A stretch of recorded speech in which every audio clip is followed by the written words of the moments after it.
오늘 우리는 교회력상으로 2024년의 마지막 주일을 맞이했습니다.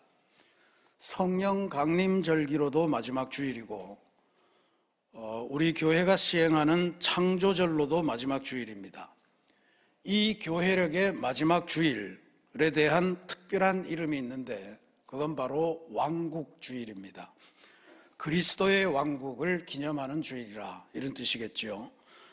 하나님께서 하나님의 주권과 하나님의 통치의 최후 승리를 선포하면서 이제 1년 동안 지내올 우리들의 모든 사역은 성공했다, 완수했다 라고 하는 의미로 그리스도의 왕국의 최후 승리를 선언하고 그것을 모든 성도들이 받아들이는 귀한 날입니다. 그런 의미에서 여러분의 마음속에 또 여러분의 가정에 여러분의 자녀들의 삶 속에 우리 새신교회 안에 그리스도의 왕국이 든든하게 자리 잡는 귀한 역사가 있기를 부탁을 드립니다. 또 이 그리스도의 왕국의 성공한 역사, 그것을 바탕으로 해서 우리는 새로운 한 해로 나아가게 됩니다.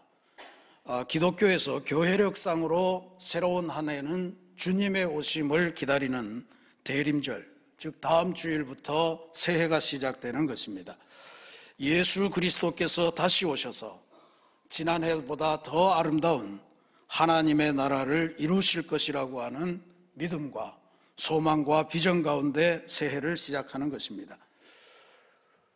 오늘 기도하신 권사님의 기도처럼 우리는 지난 주일에 추수감사 주일을 드리면서 온 성도들이 힘을 모았고 기도를 모아서 추수감사 문화축제를 거행했습니다. 우리가 다 고백 찬송에서 보셨습니다만 정말 행복한 모습입니다. 모든 교우들이 선교회별로 나누어서 최선을 다해서 찬양을 준비하고 율동을 준비하고 그리고 심지어 오페라까지 준비하면서 그렇게 우리 삶의 깊은 감사, 하나님의 은혜를 찬양하는 역사를 펼쳤습니다. 이 중요한 힘입니다.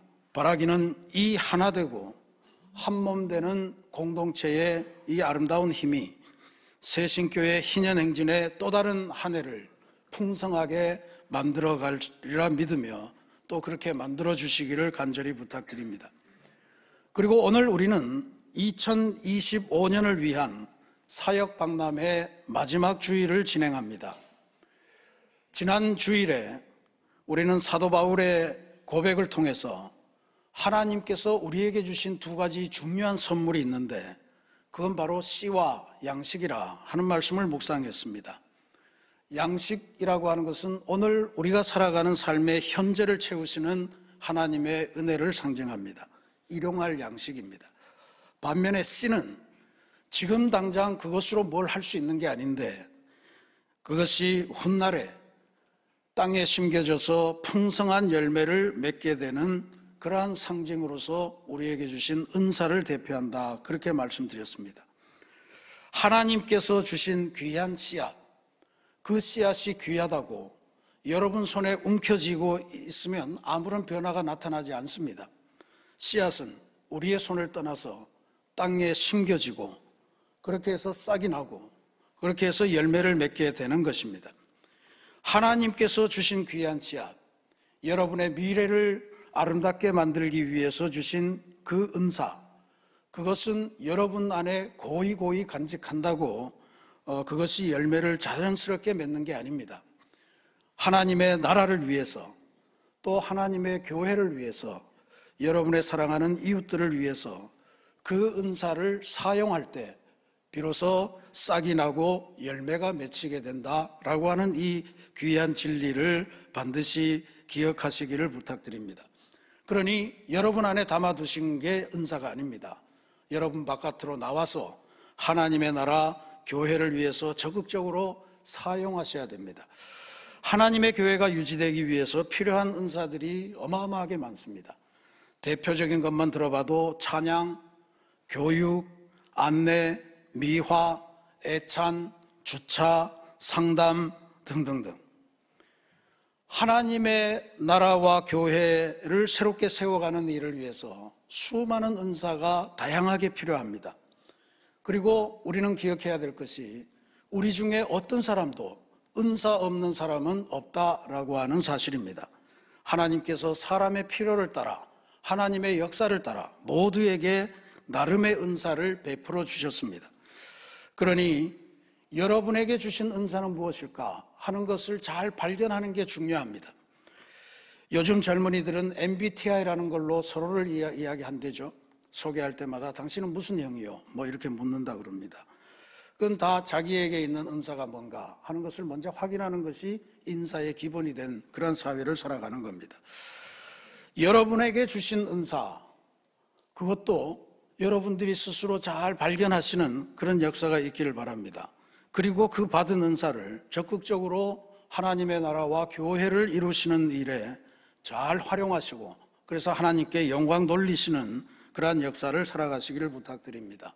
이게 그냥 우리 삶을 좋게 하자고 하는 이야기가 아닙니다.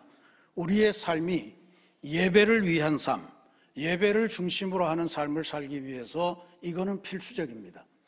여러분에게 가장 소중한 가치, 그게 만약에 자동차라 그러면 여러분이 애써서 마련한 자동차를 탈 때 가장 큰 행복을 느낄 거예요. 여러분이 마련하신 좋은 집안이 여러분의 최고의 가치라면 그 집안에 들어가서 평안하게 쉬는 시간이 가장 행복한 시간이 될 겁니다. 마찬가지입니다. 우리의 삶에서 하나님이 제일 중요한 가치라면 하나님을 모시는 삶, 하나님을 예배하는 삶, 하나님을 경배하는 그 삶이 제일로 중요한 거 아닙니까? 그러면 그거는 단순히 이 예배당의 자리에 앉아 있다는 것만으로 되는 것이 아니고 이건 미니멈이죠. 최소한입니다. 나서서 하나님께 드리는 예배를 준비하고 예배를 위해서 수고하고 애쓰고 나의 가진 은사가 이렇게 사용이 되는구나. 나는 주보를 잘 접어. 나는 아주 칼같이 각을 재서 접을 수 있어. 이런 분도 계실 거예요. 제가 그런 분 봤습니다. 80이 넘은 분인데 내가 교회를 위해서 뭘 할까? 주보 접는 거. 그거 내가 할 일이야. 해서 토요일마다 와서 주보를 접어주는 분도 본 적이 있습니다. 이게 예배를 중심으로 우리의 삶을 다시 아름답게 디자인해가는 그런 과정입니다. 여러분, 은사박람회, 이 사역박람회에 꼭 참석하시고 2025년은 2024년보다 한 걸음 더 하나님께 나아가서 하나님을 좀 더 적극적으로 모시는 그런 역사가 있기를 간절히 부탁드리면서 기도하겠습니다. 오늘 이 왕국주일에 하나님께서 우리들을 다니엘서의 말씀으로 인도하셨습니다. 다니엘서는 예언서 중에서는 비교적 길이가 있는 예언서입니다. 12장으로 구성이 되어 있습니다. 근데 구성이 참 재미납니다. 절반, 1장부터 6장까지는 다니엘과 세 친구가 바벨론의 포로로 잡혀갔는데 그 바벨론의 신화, 바벨론의 신앙, 바벨론의 학문, 바벨론의 벼슬, 뭐 이런 수많은 억압 속에서 하나님 신앙을 지키면서 그것으로 승리한다는 신앙의 투쟁기를 기록합니다. 흥미진진하죠. 모두가 잘 알고 있는 이야기입니다. 근데 7장부터는 완전히 다릅니다. 현재를 살아가는 싸움만이 아니고 이제 앞으로 어떤 일이 있을 건지 그것에 대해서 하나님이 다니엘에게 환상이라고 하는 도구를 통해서 미래를 알려주시는 그러한 장면들로 가득 차 있습니다.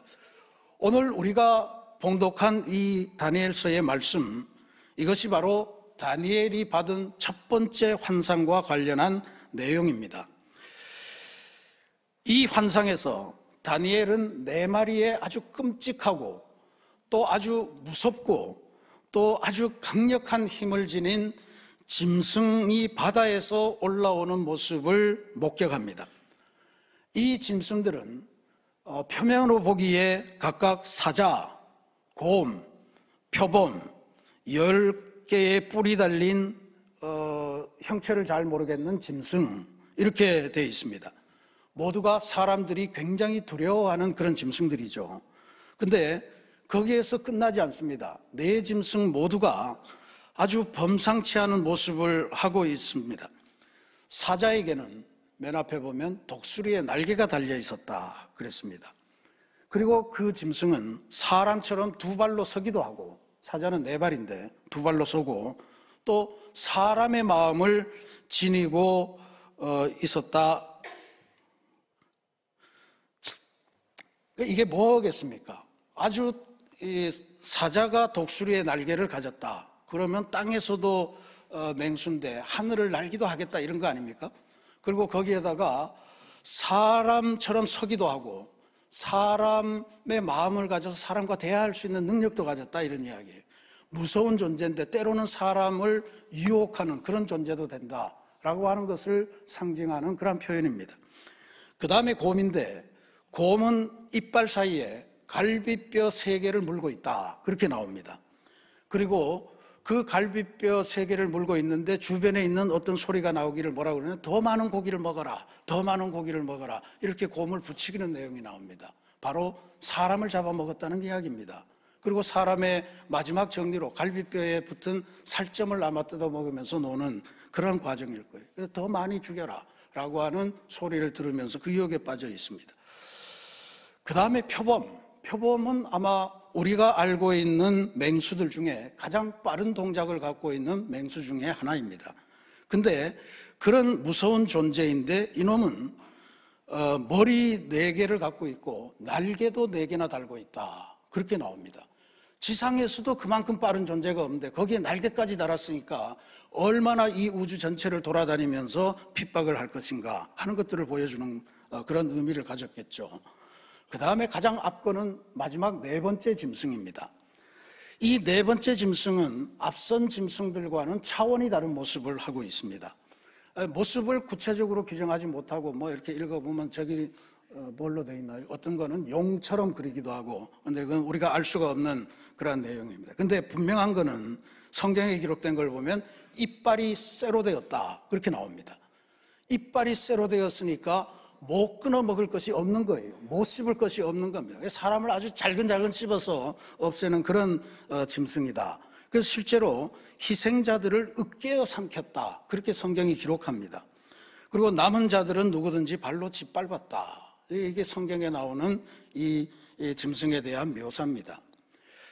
그리고 그에게 난 10뿔 중에서 앞에 3개가 먼저 사라지고 조그만 뿔이 하나 돋아나는 것, 그거까지가 이제 3절에서부터 8절까지 나오는 다니엘이 보았던 첫 번째 환상의 내용입니다.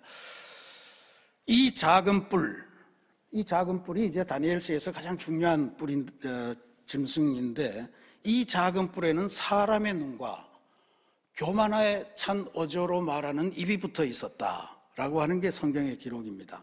아마 첫 번째 사자와 마찬가지로 사람의 눈을 갖고 있었고 자만에 찬 어조로 하나님을 경멸하는 그러한 뭔가 행동을 하는 그러한 괴물이다 이런 의미를 가질 겁니다. 다니엘서를 통틀어 나오는 이 해설을 보면 이 4 짐승은 각각 당대 다니엘이 살았던 그 당대부터 미래에 이르기까지 이 세계를 제패했던 강대국을 상징하는 것으로 나옵니다. 바벨론, 그리고 메대와 바사, 페르시아, 그리고 헬라, 그리스 제국이죠. 그리고 로마 제국까지 나아가는 그러한 존재들을 상징하는 것이다. 이제 이렇게 다니엘서가 스스로 해설을 해줍니다. 뭔 이야기입니까?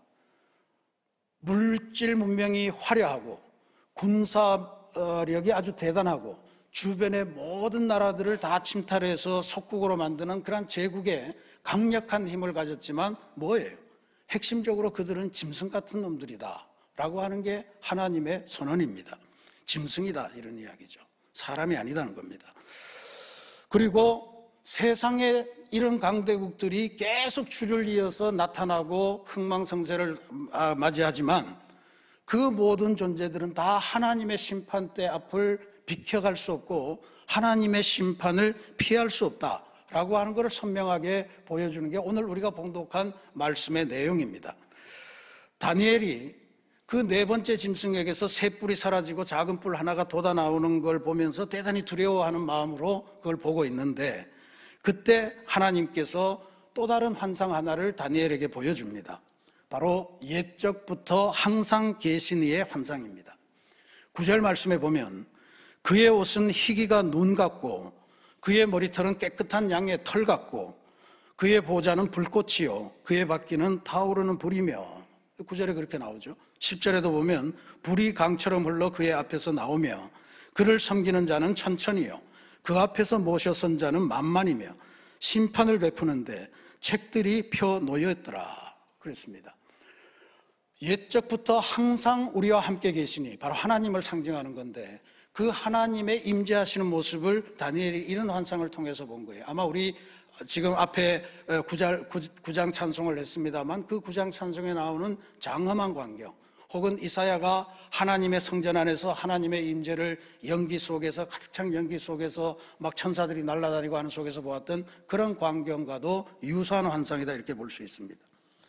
근데 하나님의 모습이 여기 두 가지로 나오죠. 하나는 굉장히 순결하고 희기가 털 같고 그런 눈 같고 깨끗한 양의 털 같고, 그리고 보좌는 불꽃이고 보좌에서 불이 막 솟아나오는 아주 지고지엄한 그런 창조주 하나님의 형상을 나타내는데, 그 다음에 보면요, 그 앞에서 온 세상 사람들이 다 경배를 하는데 거기에 심판을 베푸시는 분, 그리고 그 앞에 책들이 놓여 있더라라고 하는 이야기죠. 이 책이 뭐냐? 성경학자들의 주석을 보면 이 책은 이 세상 만민들의 살아가면서 쌓은 행적들이 고스란히 기록된 그 책이다. 이른바 우리 현실의 법정을 이야기하면 재판관 앞에 놓인 일종의 조서 같은 거, 뭐라고 그런지 모르겠습니다만 그런 것들을 놓고 하나님이 재판하시고 심판하시는 그 심판자의 모습이 여기에 나타나 있는 것입니다. 다니엘이 지켜보는 가운데 하나님께서 판결을 내리십니다.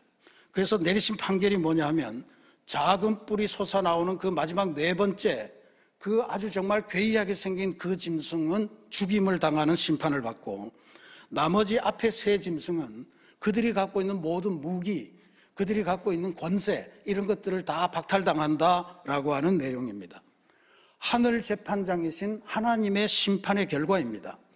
이거는 세상의 아무리 강대국이라도 하나님께서 그 모든 것들을 주관하시고 하나님의 심판을 면할 길이 없는 존재다라고 하는 것을 알려줍니다. 옛적부터 항상 계시니, 이것은 하나님의 영원성, 하나님의 초월성, 하나님의 정말 존귀한 주권 자체를 상징하는 그러한 표현이 됩니다. 그분 앞에서는 세상의 어떠한 강력한 존재도 무력할 수밖에 없음을 나타내는 것이 바로 이 11절, 12절에 나오는 하나님이 심판하시는 이 내용에서 우리가 읽을 수 있는 바입니다.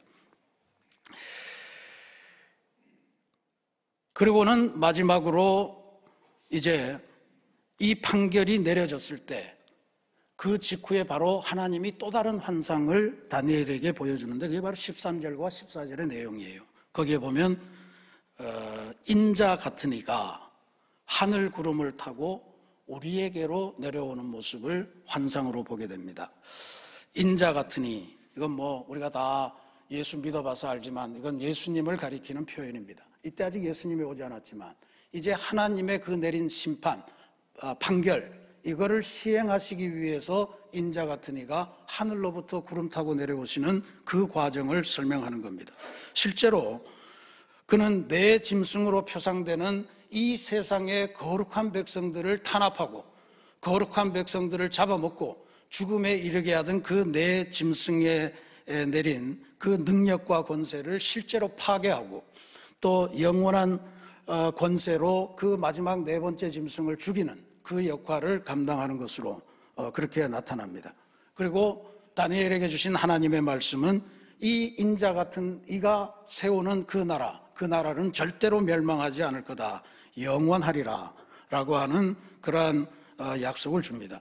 메시아이신 예수 그리스도께서 모든 나라와 백성의 주님으로 등극하실 것을 상징하는 것이고, 하나님의 왕국은 절대로 멸망하지 않고 세상의 왕국은 아무리 강해도 멸망한다라고 하는 것을 비교하면서 대조하는 그런 말씀으로 끝납니다. 그런데 오늘 우리가 다니엘의 이 환상을 볼 때 기억하시고 주목하셔야 될 내용이 있습니다. 하나님이 괜시리 다니엘에게 이런 만화 같은 그런 풍경을 보여주신 것이 아니라고 하는 사실입니다. 실제로 다니엘에 나타난 이 환상, 특별히 이 7장의 환상은 요한계시록에서 사도 요한이 보았던 환상과 매우 유사합니다. 요한계시록 13장에 보면요, 그때 요한은 머리에 뿔이 10개 달리고 머리가 7개인 한 짐승이 바다에서부터 솟아나오는 그러한 모습을 환상으로 봅니다. 그 해석을 따라보면 그 짐승은 로마 제국을 상징하는 것이다. 로마 제국이 뭡니까? 초대교회 성도들을 무지막지하게 박해했던 그 실체지요. 그리고 짐승의 10뿔은 로마 제국의 황제들을 상징한다. 그렇게 해설을 합니다. 또 요한계시록 1장에서 사도 요한이 본 예수님의 환상을 보면 흰옷을 입고 눈이 불꽃 같은 그러한 예수 그리스도의 모습을 봅니다. 바로 다니엘서하고 똑같습니다. 또 계시록 5장에 가면 하나님의 어린 양이 하늘 보좌로부터 책을 받아서 모든 권세와 영광을 친히 받으시는 거다라고 하는 환상도 나타납니다. 아주 동일합니다. 모두 다 오늘 우리가 봉독한 다니엘서 7장의 내용이 한 200~300년 건너서 다시 한번 사도 요한에게 계시된 것으로 그렇게 우리가 파악할 수 있습니다. 다니엘서를 열심히 읽으면서 신앙생활을 했던 사람들은 다니엘 당대 사람들이 아닙니다. 오히려 다니엘이 죽고 나서 100~200년 지나고 나서 예수님 오시기 한 200년 전에 그 팔레스타인 지역을 다스렸던 헬라 제국의 한 뿌리 셀류커스 왕조라고 하는 그 왕조의 하나님 신앙을 가진 사람을 탄압하는 그러한 광경에 대해서 하나님 신앙을 가진 사람들이 읽고 은혜 받고 낙심하지 않게 했던 그 성경이 되었다는 것을 기억하셔야 됩니다. 특별히 이 네 번째 짐승, 뿔이 막 솟아나는 그 짐승이 누구냐 하면 학자들의 이야기하면 셀류커스 왕조의 안티오코스 에피파네스 4세라고 하는 왕입니다. 에피파네스라고 하는 건 자기가 신이다라고 하는 그런 뜻입니다. 이 사람이 뭔 일을 했냐 하면 헬라 사람인데, 그리스 사람인데 예루살렘 성전에다가 그리스 신의 주신인 제우스 신상을 모셔놓고 이제부터는 이 성전에서 하나님이 아니고 제우스 신을 경배해야 된다. 하나님이 정한 모든 절기는 다 없앤다.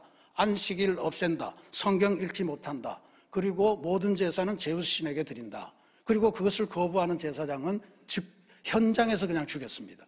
이런 잔혹한 폭력을 행하던 것이 바로 안티오코스 에피파네스 4세 네 번째 짐승인데, 다니엘서는 뭔 이야기를 합니까? 안티오코스 에피파네스 4세가 아무리 강대해도 결국은 하나님한테 심판받아서 죽임을 당하더라라고 하는 이야기를 전하는 거예요. 마찬가지로 요한계시록도 초대교회를 그렇게 억압하고 그 성도들이 사자들의 밥으로 또 화형대의 이슬로 또 지하 무덤을 전전하면서 비밀스럽게 몰래 만나는 이러한 고통을 수반하도록 만드는 그런 아주 어마어마한 핍박을 가했던 그런 왕조가 아닙니까? 근데 그런 왕조를 살아가면서 신앙을 차라리 버릴까 배교를 고민하던 그 성도들에게 낙심하지 마라. 이거 결국은 안티오코스 에피파네스가 죽는 것처럼 로마 제국도 영원하지 않다. 곧 사라질 거다. 하나님의 어린 양이 승리한다. 라고 하는 것을 소아시아 7교회가 회람해가면서 편지를 돌려보면서 그렇게 힘을 가졌던 그 성경이 요한계시록이다. 라고 하는 이야기입니다. 무슨 이야기일까요? 하나님께서는 우리 성도들이 하나님 신앙을 지키기 위해서 고난받을 때 외면하지 않으시는 분이라는 뜻입니다. 그때마다 하나님께서 친히 개입하시고 하나님께서 이 고난받는 역사를 중지시키고 이제는 하나님의 승리가 얼마 남지 않았으니 낙심하지 말고 신앙 포기하지 말고 배교하지 말고 계속해서 신앙의 길, 하늘 가는 길을 붙들고 걸어가라 라고 하는 그 말씀을 주시는 겁니다. 셀류커스 왕조의 탄압이 있을 때는 다니엘서를 통해서 그랬고 로마 제국이 곧 초대교회를 다 씹어삼킬 것 같은 시점에서는 요한계시록의 환상으로 그들을 위로하셨던 겁니다. 이것은 오늘 고난의 시대를 살아가는 21세기 우리 그리스도인들에게도 동일하게 작용할 줄로 믿습니다. 우리는 다니엘서를 읽으면서 요한계시록을 읽으면서 지금 우리를 억압하고 지금 우리를 슬프게 만들고 지금 우리 인생을 옥죄고 있는 이 모든 상황들은 곧 하나님의 심판으로 끝날 것이고 우리를 이제 하나님의 승리를 경험하는 곳으로 우리들을 인도하실 것이라고 하는 그 소망을 반드시 주실 것이다 라고 하는 그러한 약속으로 우리가 읽어야 할 줄로 믿습니다. 사랑하는 우리 새신교회 성도 여러분, 오늘날 우리도 진짜 만만치 않은 어려움과 고난의 한복판을 지나가고 있는 중입니다. 우리 사회도 별로 정의롭지 않아서 사회적인 불의에 시달리기도 하고요. 또 경제적인 어려움이 온 세계를 뒤덮고 있고, 특별히 자영업을 하시는 분들의 이야기를 들으면 정말 이거는 인생 살면서 도저히 경험해보지 못한 그런 단계를 지나는 것 같다, 그런 어려움들을 호소합니다. 거기에 개인적으로 당하는 상실, 고통, 질병, 이런 온갖 것들이 우리의 삶 속에서 하나님을 의심하게 만들고, 이게 도대체 하나님이 만드신 세상이 맞나? 라고 하는 그러한 원망과 불평이 터져나오게 만드는 그런 역사입니다. 진짜로 하나님이 이 세상을 다스릴까? 진짜로 하나님이 나를 생각하고 계실까? 진짜로 하나님은 사랑의 하나님일까? 이런 것들에 대해서 의문을 품지 않을 수 없는 그러한 사회입니다. 사도 바울의 고백대로 사방에서 우리를 낙심시키는 일, 우리를 거꾸로 뜨리는 일, 우리들을 답답하게 만드는 일, 이런 모든 일들이 사방으로부터 우리를 우겨싸고 있는 그러한 삶을 우리가 살아가고 있는 중입니다. 사도 베드로의 고백대로 우는 사자가 먹을 것을 찾아서 울부짖으며 돌아다니면서 우리를 집어삼키려고 우리 주변에서 으르렁대는 그러한 현실을 우리가 살아가고 있는 것입니다. 그런데 그런 현실에 주눅들지 마시고 하나님을 피해서 도망가지 마시기 바랍니다. 오늘 우리가 다니엘서 7장을 통해 묵상하는 이 환상, 그것은 하나님의 백성들이 세상에서 만나는 일체의 고난, 그것에 직면할 때 하나님을 믿고 절대로 낙심하지 말고 하나님의 나라가 가까이 옴을 소망해 두고 이기라고 하는 그러한 권면인 줄로 믿습니다. 세상의 권세가 아무리 강해 보여도 하나님의 통치가 승리하고 세상의 권세는 하나님 앞에 주저앉고 만다라고 하는 것입니다. 셀류커스 왕조 앞에서 하나님의 역사를 기다리며 이겼던 성도들처럼 로마 제국의 포갑 속에서도 예수 그리스도의 승리를 확신하며 이기고 결국은 그리스도의 나라를 만들고 로마의 국교로 자리 잡았던 기독교 성도들처럼 오늘 우리도 예수님의 통치 아래 있는 자로서 그분의 승리를 믿고 오늘 우리에게 닥쳐오는 모든 환난 속에서 신앙으로 승리해야 할 줄로 믿습니다. 여러분, 지금 어떠한 어려움이 여러분을 덮치고 있더라도 그 속에서 하나님이 너무 야속하다라고 하는 말씀보다는 하나님의 나라가 가까이 왔고 하나님의 승리가 임박했으니 조금만 더 참고 기도하며 승리의 길로 가자라고 하는 마음을 가지시길 바랍니다. 결국 고난은 끝날 줄로 믿습니다. 우리의 고난은 영원하지 않고 영원한 것은 하나님의 나라밖에 없음을 기억하시기 바랍니다. 하늘 법정에서는 세상과는 다르게 하나님의 정의와 하나님의 진리가 승리하는 법입니다. 하나님의 정의가 결국 승리한다면 하나님을 따르는 사람들이 영광을 얻고 하나님을 배신한 사람들이 벌을 받는 거 아니겠습니까? 그러니 이 하나님의 최종 승리, 이 소망과 확신을 가지시고 영적으로 2024년을 잘 마감하시고 또 영적으로 2025년 새해를 하나님의 역사를 믿는 믿음으로 승리하는 역사가 여러분에게 놓이기를 간절히 기대하면서 시작하시기를 주님의 이름으로 축원합니다. 같이 기도하겠습니다.